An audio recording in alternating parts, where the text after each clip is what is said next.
Beleza, vamos lá. Então, falamos do instrumento de planejamento e tal. O instrumento de planejamento que mais nos interessa é o que está nas nossas mãos, que é o dever de casa, é o PCA, que é o Plano de Contratação Anual.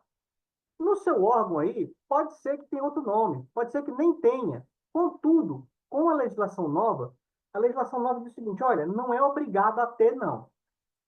Mas, se tiver, tem que seguir. E os estados têm, ainda que a legislação diga que não seja obrigatório, os estados têm que tornar obrigatório. Por quê? Porque existem muitas e muitas vantagens. Principal delas, executar o dinheiro, não devolver. E o político, ele precisa que o dinheiro seja executado, para poder dizer que ele cumpriu a promessa de campanha. Então, no final das contas, da nossa parte, a gente vai fazer o dever de casa, vai fazer o nosso plano de contratação anual. Aqui na PCDF, nós chamamos de Plano Anual de Compras e Contratações.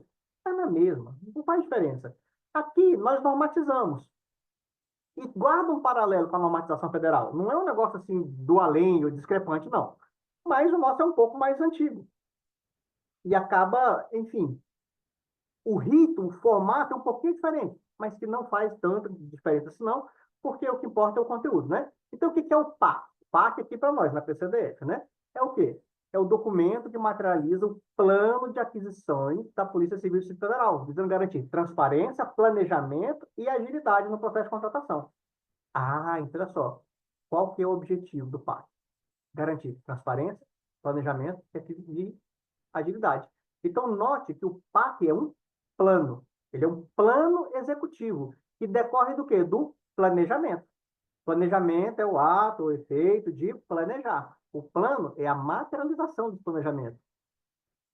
É aquilo que vai me permitir executar. Nós somos obrigados a elaborar um PAC? Olha só, a Lei 8666 de 23, que foi revogada, ela já obrigava o planejamento de contratações. Lá atrás eu já falava que você tinha que planejar. E a gente não planejava. O instrumento principal de planejamento de uma contratação é o estudo técnico preliminar. E que ninguém fazia. Ia direto para o tal do TR, que é o termo de referência. Copiava e colava um termo de referência dos outros. Basicamente, eu estava escrito PM da Bahia, o cara botava a Polícia Civil do Rio Grande do Sul e o pau quebrava. E aí a gente tinha uns problemas que a gente estava habituado a ter. Aí, beleza. Aqui no nosso caso, no Distrito Federal, tem um decreto de 2015, ou seja, bem anterior até a 1433, que obrigava no Distrito Federal a fazer um plano de compra de contratações.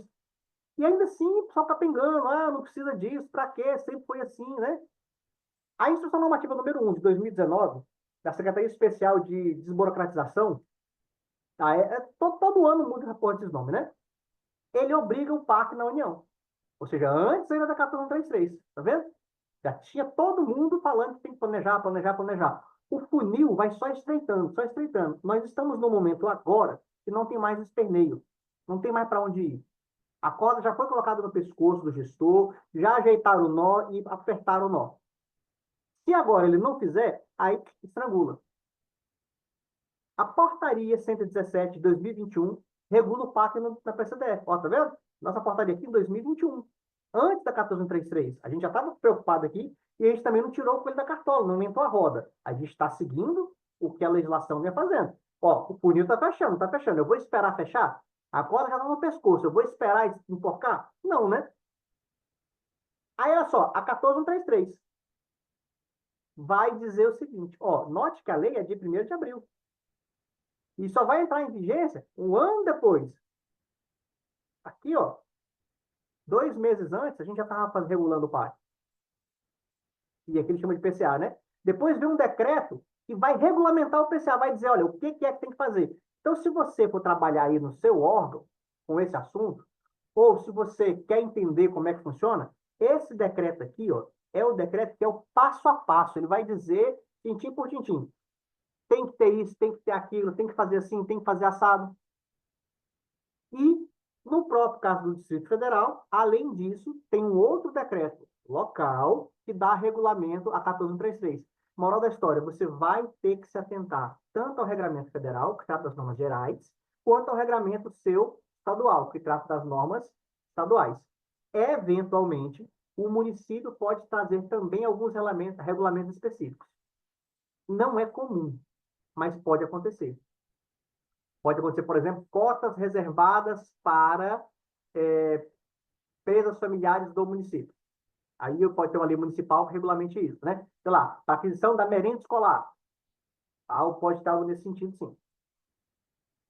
Tá, beleza. O PAC é um instrumento de transparência. Por que ele é um instrumento de transparência? Porque uma vez que ele é aprovado e homologado pelo dirigente máximo do órgão, ou quem ele delegar, como, por exemplo, o ordenador de despesa, ele tem que ser divulgado no sítio eletrônico da instituição. Então, vai ser publicado na internet e na intranet. Tem que ser dado publicidade. Por quê? Porque a sociedade civil organizada precisa acompanhar para saber se o dinheiro está sendo bem gasto. Os órgãos de controle externo, como, por exemplo, o Ministério Público, Tribunal de Contas, Controladoria, também precisam acompanhar. Além disso, ele deve orientar os fornecedores. Para quê? Então, eu sou fornecedor, eu quero saber o seguinte, eu quero vender. Quem vai comprar? Ah, o Estado disse que vai comprar. Então, deixa eu olhar o que ele quer comprar e ver se eu tenho para vender. Ainda, ele disse que quer comprar tal coisa. Deixa eu ver se o que eu tenho atende à necessidade. Então, o PAC, ele serve também para orientar o fornecedor. E, de repente, o fornecedor fala, pô, eu não tenho isso aqui não, mas eu posso ir atrás de uma representação, eu posso ir atrás de uma empresa e representar a empresa e participar da licitação. Entende? Isso faz a roda da economia girar. Isso profissionaliza o sistema, né? Por que ele é um instrumento de planejamento? E para poder elaborar o PAC ou o PCA, a gente tem que responder previamente algumas perguntas. O que a gente tem que responder? O quê? Por quê? Para quê? Para quem? Quando? Quanto? Qual o valor estimado do que eu quero comprar? Porque se eu não sei para onde eu vou, porra, qualquer lugar vai chega, tá bom. Então, o que eu vou comprar? Vou comprar veículo. Por que eu vou comprar veículo? Ah, para poder fazer com que o policiamento chegue até as localidades XYZ. Ah, para quê? Para proporcionar, por exemplo, patrulhamento motorizado. Para quem? Não, esse aqui vai ser específico para patrulha rural, lá do batalhão rural. Quando?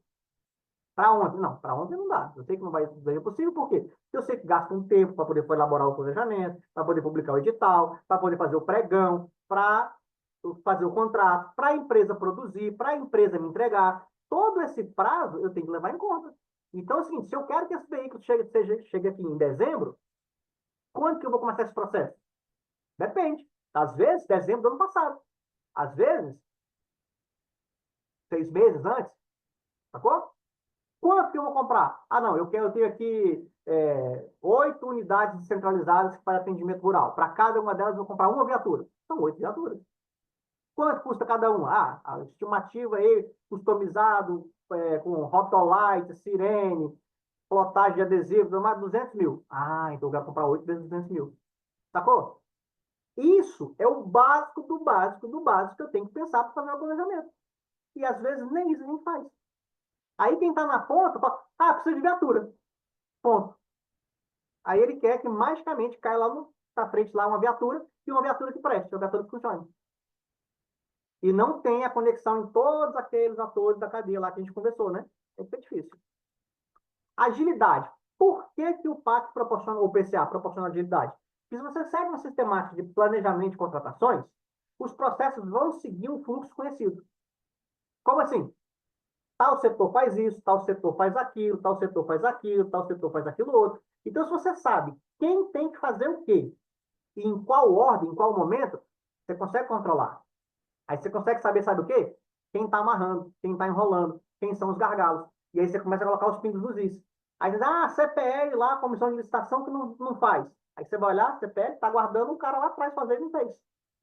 Então, é possível dizer se a aquisição, se ela está antecipada, se ela está no prazo, se ela está atrasada, e onde é que está o gargalo, quem é que está segurando a corda, quem é que está amarrando.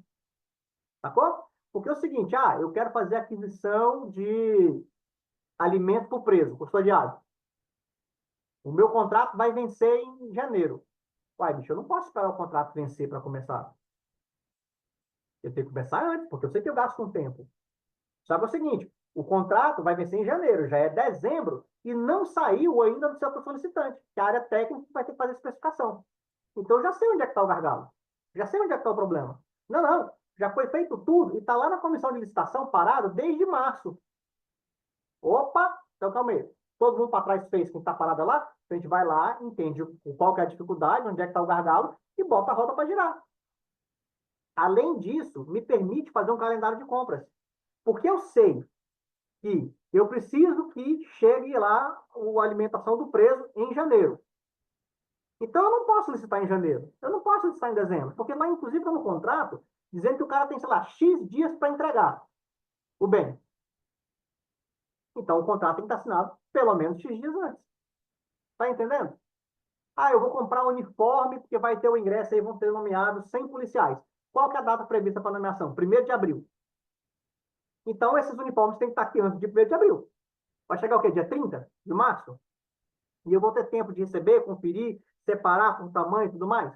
Não. Quanto tempo eu preciso disso? Ah, 30 dias. Ah, tudo bem. Então tem que chegar no mínimo 30 dias antes? É. Qual que é o prazo de entrega do fornecedor? 90 dias. Então, ou seja, do contrato até entregar tem 90 dias? Olha só, já tem 90 mais 30, 120 dias. Então, ou seja, esse contrato tem que ser assinado 4 meses antes. Tá entendendo? Para esse contrato ser assinado 4 meses antes, essa licitação tem que ser marcada quando? 30 dias antes. Ou seja, tem que ter marcada a licitação com 5 meses antes.